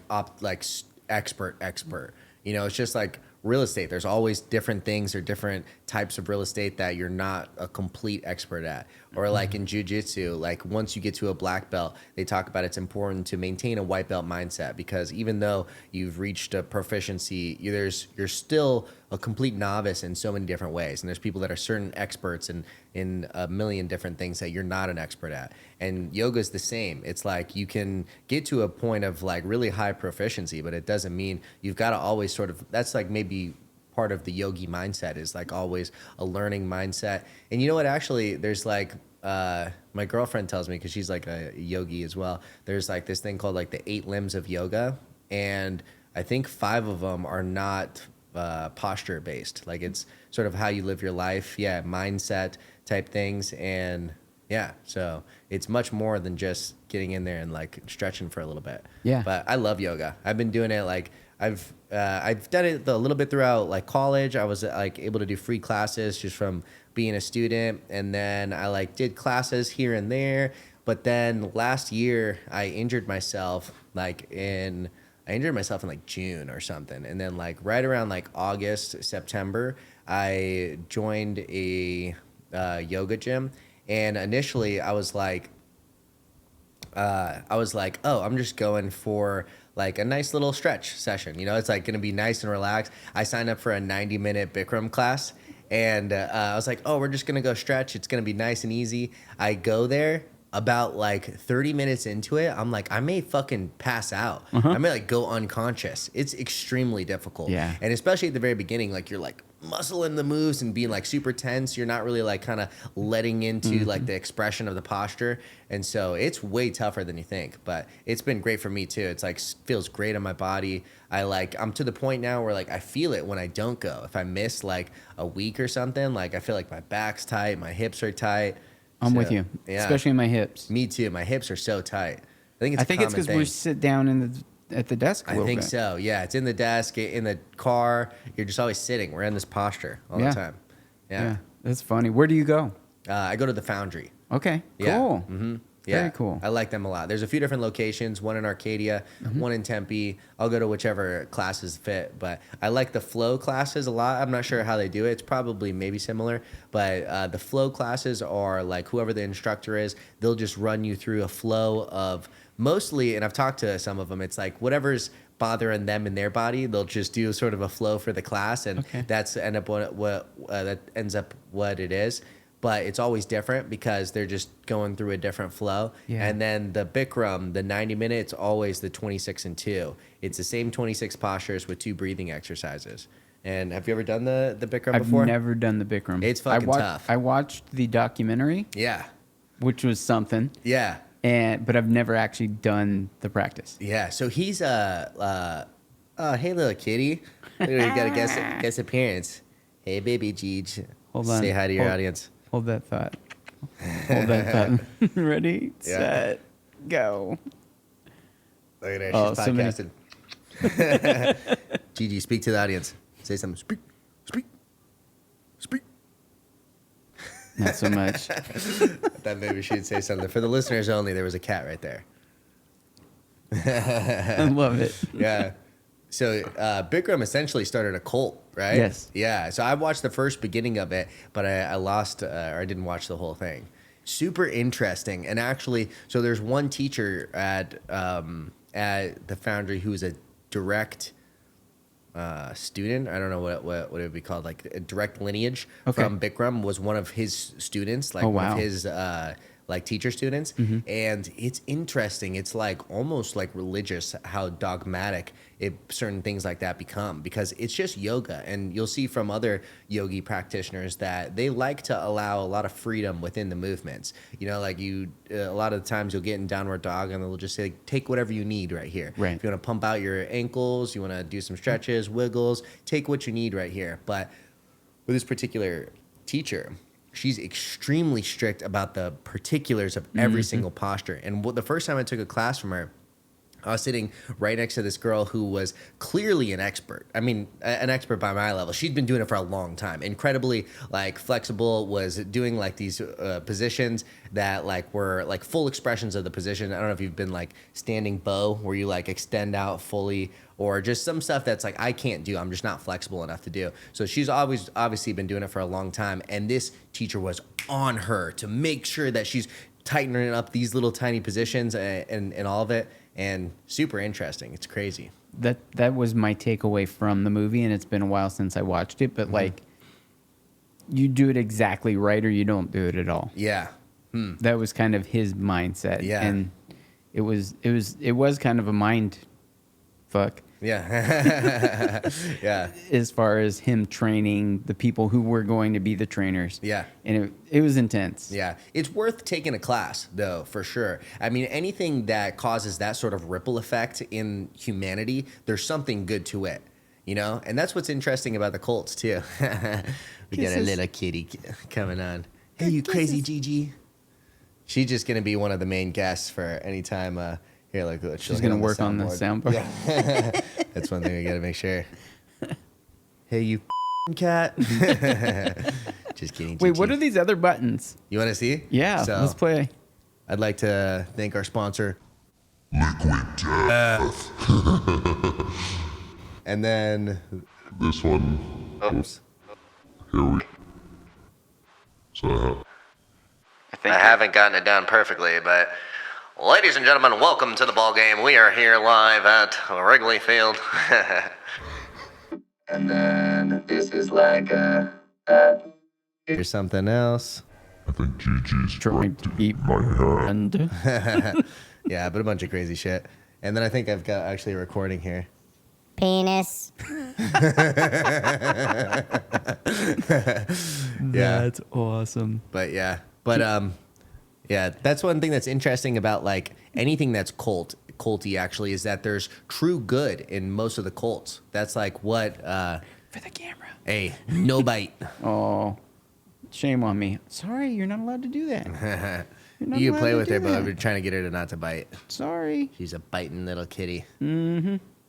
You crazy That's cat. funny. Now she's just hanging out. What a good Even girl. at the Ritz, people would consider us a bit of a cult. Really? At the Ritz-Carlton? Yeah. Because there were very specific things that we do, and there were always reasons behind them. Mm-hmm. And if you got out of line, it doesn't matter if I was You the get out leader. of line, they fuck your wife. No, like- that never happened. I have no clue what you're talking about. That's how most cults evolve into. Yeah, okay, A that was lot the of cults one do. thing that didn't happen. And if it did, I have no clue what you're talking about. No, I'm just kidding. No, but it was regimented. Yeah. And if somebody got out of line, literally, it doesn't matter who you are. The other people would get you back in line. Even if that was the other thing that was super cool about the Ritz is everyone was kind of considered an equal. So if the general manager walks out and it needs help, he jumps in. Like even if it's dishes, Oh, that's nice. the dishwasher gets backed up. GM walks by, sees he's backed up. Boom, he He'll jumps pump out in. some dishes. Yeah. That's really good. That's just like a cultural thing at Ritz-Carlton. That's really important because I worked in restaurants for a long time too. And it's like there's some managers that no matter how much people are drowning, like shit is going bad, they're helping out zero. And then there's other managers that are running food, like you said, helping out with dishes, getting behind the line, helping cook shit. Like, I mean, I think that's just becoming a better manager. It's leadership. Yeah. Yeah. And I think it's super important. Oh, Okay, you crazy cat. You're going All to right. get in trouble. Sorry, Gigi. You're a little distracting. No, it's all about leadership. It That truly is. That's a good point too. It's like leaders have to be able to do everything that they're asking their people to do. You know, one thing like one of my mentors, he would in real estate, initially we went through like the person who hired me was basically like he wasn't looking for someone to hire to work for him. So it was a really interesting relationship. And I love the guy. He's a great example of what a good broker is because he was an excellent broker. But he's a lone wolf type of person in general. He's not someone who's going to take you under your wing and hold your hand through things, which maybe is a good thing. I think like most of the most successful guys I work with, they had a similar type of mentor, a guy that worked for him that really didn't have any sort of hands-on approach. So our very first time cold calling, we made 3 calls. 2 of them were voicemails, and then the third one was like this conversation that it was like being a freshman in college and sitting on like a 400 level, fucking trigonometry class. Like, it's just, he had a conversation that I couldn't have even if I wanted to. He was making recommendations on product and saying this deal he sold over here and this that he sold over here. And so we get to the end of it and he's like, yeah, just talk with confidence. And I'm like, well, I don't know if I could have that exact conversation, but we did that. But then later he was saying that like, hey, you call on all the visit things, anything that happens, call on them, see what happens there. Yeah. And I asked like, oh, could we make some calls together? And he's like, I'm kind of above that. And that's one of my main critiques as far as like a leader. You should always be willing to do everything and anything you ask of your people. If you're saying you should go out and knock doors and do it that way, you should be willing to knock doors as well. Hell yeah. I think it's extremely important because, and I've done it because I hired my buddy like a year ago to help with stuff. Like anything I asked of him, I am 100% willing to do. Yeah. I think it's extremely important. And like from like a manager status or something, you got to be able to do everything that you're asking your people to do. Same thing. I think that was one of the things that I really liked. Just seat positioning. So when Rami brought me on, I literally sat. He had the big office, but my cube was right outside the door. And that door was never shut. So I'm literally just listening to conversations, listening to what's going on.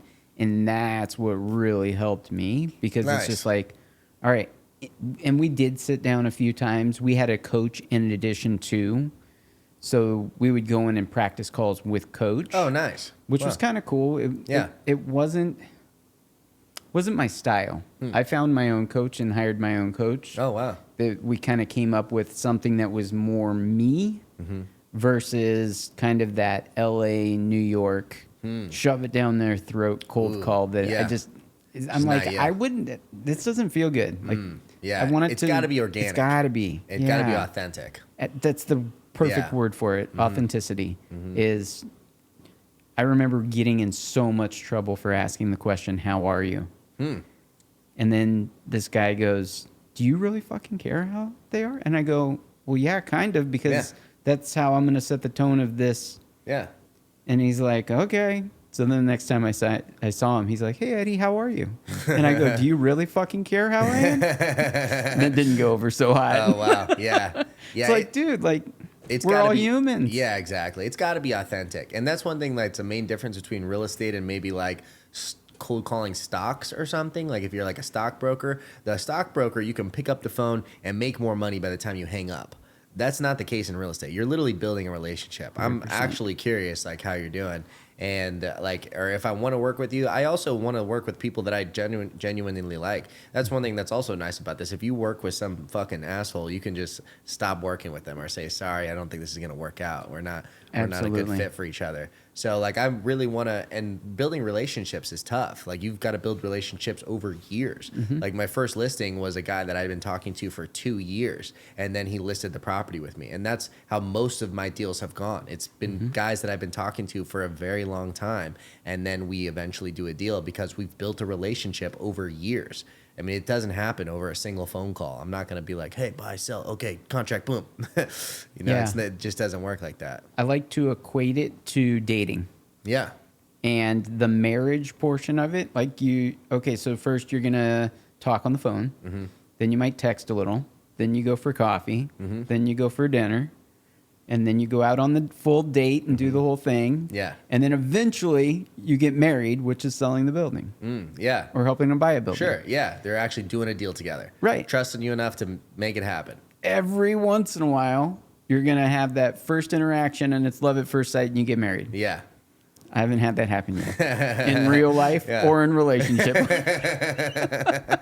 Yeah, right. So, but it's cool though. I like that process, and I like just adding value. Right, that's what we're doing. We're adding value until it comes time that there's a decision that needs to be made. Sure. Whether it be leasing, sales, buy. Yeah, exactly. Which I think is pretty darn cool. For sure. I mean, we're just people. You know, it's like it takes a long time to build friendships or relationships. Business relationships are particularly tough because there's always the potential of like a nefarious or disingenuous aspect of it, where if you're just solely doing it for like, especially in a commission-based salary scenario, are you only caring about your commission? And those people tend to not have success because you're focused on the wrong thing. If you got to be focused on what's best for the person, and if you work your ass off for what's best on the people and always try to serve them at the highest level, the commissions happen.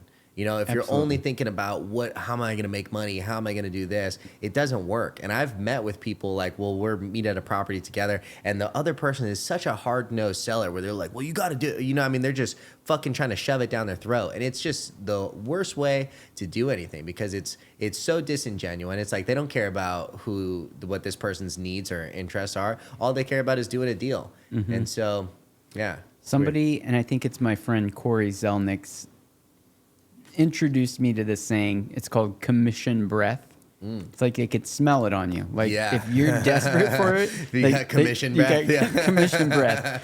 Yeah, exactly. And my other friend Beth, she's like, if you ever have to calculate what your commission's going to be before you have the deal done, she's like, forget about it. You're in the wrong business. Go get a salaried position somewhere. Yeah, exactly. Yeah, I've got a rule where I don't actually do the math until it's under contract. That's smart. Once it's under contract, I put it in my deal sheet. I see exactly what it is. I'm pretty good at math. Sometimes I've got like a rough figure in my head, but I refuse to put it in a calculator until it's under contract. I actually I understand it now being a business owner, but I didn't understand it in the past because I am very superstitious.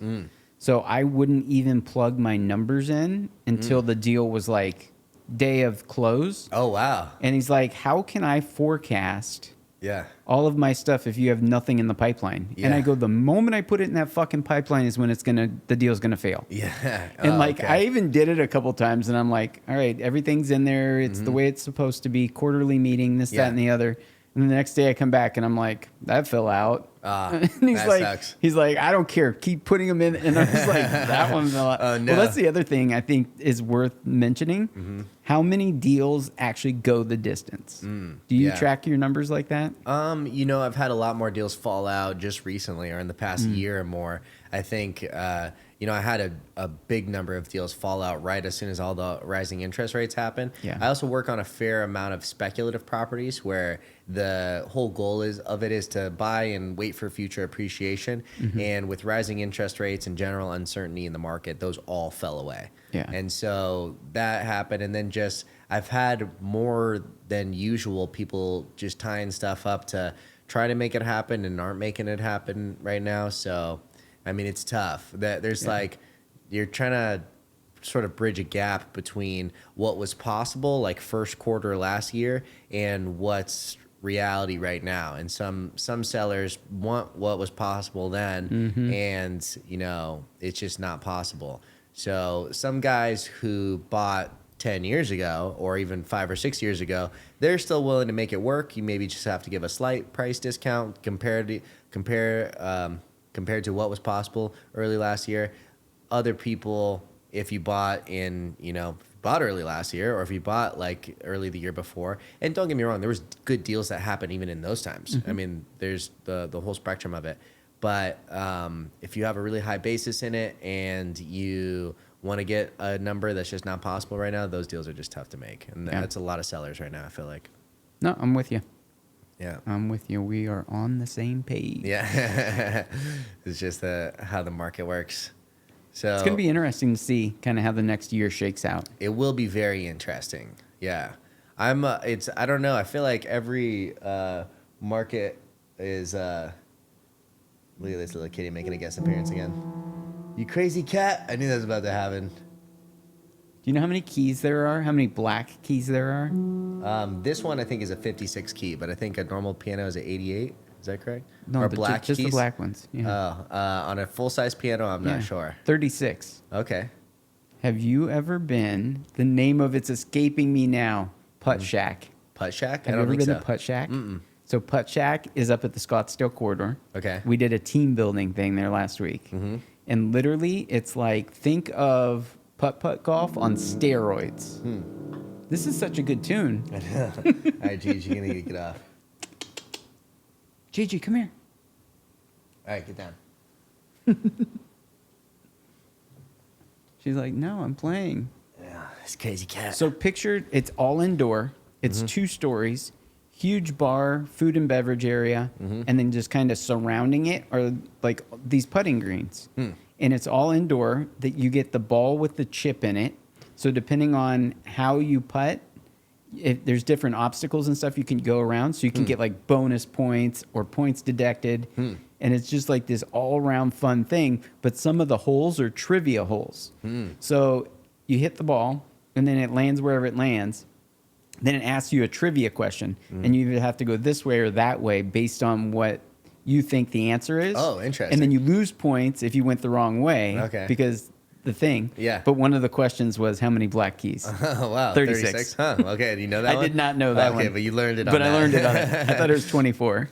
Wow. Huh. Now you know. Interesting. Huh. We should count there it might just be to make 24 sure. on that one. So Oh, this I'm is gonna not be a full-size piano. Yeah. I'm going to be pissed. This is not a full-size piano. Most pianos, I think, are 88 keys total. Yeah. This is, I think, a 56-key piano. So it's like this one doesn't actually have the lower octaves that a lot of them do. I think it's actually missing an octave on the low side and on the high side. Huh. Yeah. I didn't even know that you played piano. Oh, yeah, I'll play a little bit. Yeah, I've like taught That's myself awesome. a little bit. Yeah. That's cool. I've got a keyboard downstairs, actually, that's the full 88 key. And so on certain songs, you need to have like the lower or higher depths. Mostly Okay. the lower ones, I think. That's cool. Yeah. That's really cool. Yeah. I just dabble a little bit. I'm not nothing professional. We don't dabble. Yeah. Yeah. Sorry. I'm having that. Old school reaction. Yeah. That's all right. All right, Kitty, Nugget, no more of this. Oh, somebody got kicked out. Say, crazy cat. Got to love it. Yeah, it'll be the future of the market will be interesting. My biggest concern, honestly, is like the state of the banks. So I think, in my opinion, like that might be like the cause of any sort of major pullback, is if like a lot of banks go like illiquid. So it happened earlier this year where a couple banks fucking went upside down in a matter of just a couple days. I mean, that was crazy. Did you see some of that stuff? I did. Yeah, so the Silicon Valley Bank went, like, it was listed as a top 16 bank in the world by Forbes 1 month. And then at the end of that month, it was illiquid, taken over by the government. Absolutely That's crazy. bananas. So, like, the reason is because we had these artificially low interest rates for so many years in a row that it was really great for the consumer, but horrible for the lender. And so now all these banks are in a position where, like, take mortgages, for instance, they lent out all these mortgages at 2% interest rate. Well, now, I mean, typically how a bank makes money is like you lend out a bunch of money and now you have all these mortgages, and then you can sell the mortgages as packages, right, on the secondary market. And now, if you own a lot of 2% mortgages and you're trying to sell on the secondary market, if you're a buyer of mortgages in the secondary market and there's now a bunch of mortgages at 7% interest rate, that means these 2% mortgages are worth less than a third of what they were worth previously. So they've got all this debt on their books that is just not worth what they lent on. And so people like Silicon Valley, where a majority of their customers were like tech people who were doing fantastic during the pandemic, and then afterwards, rising interest rates happen, and maybe it's not happening so well. A lot of their depositors start to pull out their money. Well, the bank doesn't keep all the money; they lend it out, right? And so now they're in this position where a lot of their money is out, and their securities are worth less than what they paid for them, and so they either have the option of selling at a loss, or in their case, I think they did like a capital call or tried to sell stock in the company. And that caused additional concerns. So then all of a sudden depositors tried to pull out. And in a couple days, the bank went completely illiquid. Well, the thing is like every bank is in that position. And so after that happened, the government created this thing called the Bank Term Funding Program. Did you ever hear about that? No. It's something that happened in like first quarter of this year, and it got almost zero press. I think Peter Schiff talked about it, which he's predicted the last 17 of the past 2 recessions. So he's been doom and gloom forever. And, you know, it's like one of those things where maybe a broken clock is right twice a day. But he talked about it a lot. But the government created this thing called the Bank Term Funding Program, where they'll lend banks the money for their securities at par. So if you paid $1 for this security, and even though it's worth 30 cents right now, they'll pay you $1 so that you're not illiquid and you can meet your depositors' needs. But it has a 1-year expiration date that at the end of this year, you're gonna have to pay back this loan. Well, in first quarter next year, are all these securities gonna be worth what? Are they gonna be worth at par again? Most likely no. So what happens at that stage? I mean, most likely what happens is like the government continues to kick the can down the road further, but eventually this is going to come. It has to. Has to come. So it has to like come. Something's got to happen. So, something's going to shake loose. Yeah, I think it's got to be the banks that are going to fuck up in this. It's my prediction. It's going to be interesting. We could do another podcast whenever it happens. And seriously. See. Yeah. Or maybe we just, go mild for the next few years. Who knows? Let's just save a bunch of cash and figure it out, and that's it. Yeah. $1 billion. Yeah. Yeah, exactly. Nice. Good stuff, man. Well, I appreciate you having me. Yeah, absolutely. How much time did we do? We did about 1:45. Holy shit. Yeah, that's a pretty good amount. That's great. Yeah, exactly. Oh, fuck. I forgot to push record. Well, let's redo it. I forgot what we talked about at first. Shit. Yeah, imagine. It's so much better. It's always my concern is that we start and then like 20 minutes in, I'm like, fuck, did I fucking push all the buttons that I needed to? Yeah. Can you imagine? Yeah. Who is it? Tim Ferriss. I used to listen to his stuff all the time. And he does like a double redundancy, I think is the word. So like he's got his main whatever board, and then he's always got a backup. Oh, interesting. Yeah, he said that he like lost some footage off something that was supposed to be really cool, and he's like, never again. Wow. Huh. Well, I'm not that professional yet, but Well, you trying kind of to be. do like. Yeah. Oh yeah, I've got right? a couple. Yeah. Do these pick up sound as well? They do pick up sound, There you although go. the audio quality would be shit if it went through there. Oh, I got you. Yeah, I could put something on top of that as like a backup, so like they're picking up a little bit better audio quality, but there's nothing like this, baby. So sexy. Well, thank you again. I really appreciate you coming on. Yeah, before we go, I need to ask this question. Hit me. Budgeting wise, because we're out talking about money, how much money do I need to have to do this right? This whole The setup. whole setup. So again, there's certain things you can skimp on. There's certain things that you could go hard on. I spent $7,000 on Okay. this. Cool. Yeah, I can do that. Yeah, right. So again, I went all out on the microphones. I went middle of the road on the cameras and certain stuff. You know, the table cost $200. Rodecaster Pro is like one of the nicer ones that you could get, but apparently that thing's pretty important. And then these like wall things are fucking, you know, it's like 52 of them for $40, so pretty cheap. With the wall tiles, that was another one of the things that I was thinking about. If you go with these higher end mics, do you think it makes a pretty big difference? So having the The walls. sound quality is super important. If your office has like tile floor and like hard walls, that's going to be a problem. So Okay. it's actually better to carpet the floor. Yeah. And if getting this is not going to hurt. Okay. Yeah, I mean these mics are pretty fucking good, so you can get them and then see if you need to do extra stuff. They're pretty damn good at cutting out additional stuff. But one thing that could happen is like people's feet on the tile will make noise. This picks up noise doing stuff like that. It also, if you get a boom that like sits right here, that picks up a lot of noise versus I the kind really that like these. yeah, that type. Yeah, so there's a few different things that. I mean, there's a million different ways you could do it. You can do a podcast for as cheap as probably like $500 if you really wanted to. You could literally take the video on your phone and then have like a USB thing. There's really cheap ways to do it. I would just want to do it right the there's first a range. time. Yeah, exactly. Yeah, It's kind of like that, you know what I mean? Like Yeah. when you try to half-ass something, it just seems... yeah. Just do it right once and then Exactly. that's it. Also, too, set up the LLC. It's like a loss. The LLC is going to lose money for the first little bit, and so if you've got tax obligations other places, it offsets those. So That's smart. Yeah, all of my entrepreneurial ventures have their own limited liability company, so I can Gotta do it. write off taxes and stuff. It's a super smart thing to do, and it's super easy too, actually. I love it. Yeah. I love it. Cool, Yeah. man. Well, awesome. Thanks for having me. Yes, sir. Well, thank you for coming on. Let's do it again. Absolutely. All right, brother. Do you want to like shout out your socials or anything like that? Sure. Which one do you like the best? I don't know which one. I don't follow your. I think I've seen your TikTok. I'm not sure if I'm.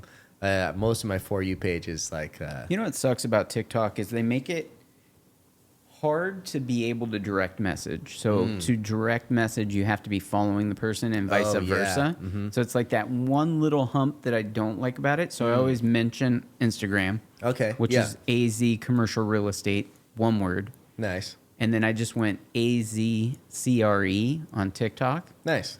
So if you want to follow me on TikTok, what you have to do is you have to go in there, then make a couple comments on my posts, and then say, "Hey, fucker, follow me back so we can actually have a discussion." Nice. Which kind of sucks, but Yeah. that's the way it plays out. Yeah. But what's also cool is TikTok will roll into Instagram.